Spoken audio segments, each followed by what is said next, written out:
I guess about a year ago, you're using Dean guitars now.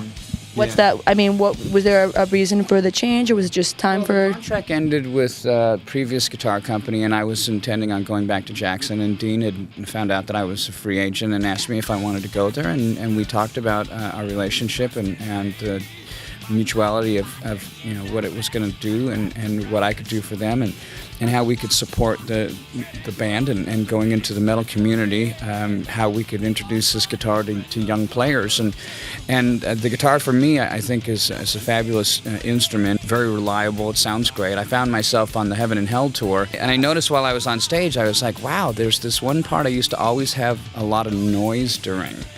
And for some reason, I had just finally gotten around that, and I wasn't making the noise in the same spot. And I thought, either I've gotten really good at this one particular part, or the guitar's making me play cleaner. For me, the guitar really has challenged me to play better. And on top of that, the guitar looks pretty badass, so I'm sure that doesn't hurt. It's nice, yeah. And there's so many bands of today that I think are definitely inspired by you and your history. Are you ever surprised by that? I've had some really great bands come up to me and tell me they were influenced by me, and I was really flattered. And then there was some people that just blew my mind, like Axl came up to me when they were just on the scene breaking, and he was in spandex with his little cowboy boots on and his T-shirt with the sleeves ripped off and his headband and stuff. And he looks at me and goes, "Man, you're one of my idols." And I looked at him and I went, "Uh-huh." There's been other people, like a guy from one of those Norwegian death metal bands where they paint themselves like a life-size Oreo.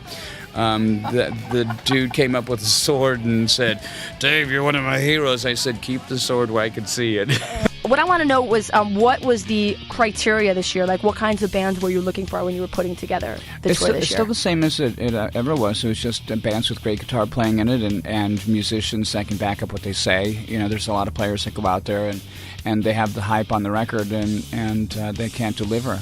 There was some bands in Download this year that were, greeted by a hail of garbage and trash, and that's where you see what you're made of. If you can go out and do those big festivals where people don't want you, and see if you can withstand the onslaught. And we've got a lot of talent this year. I think that is really.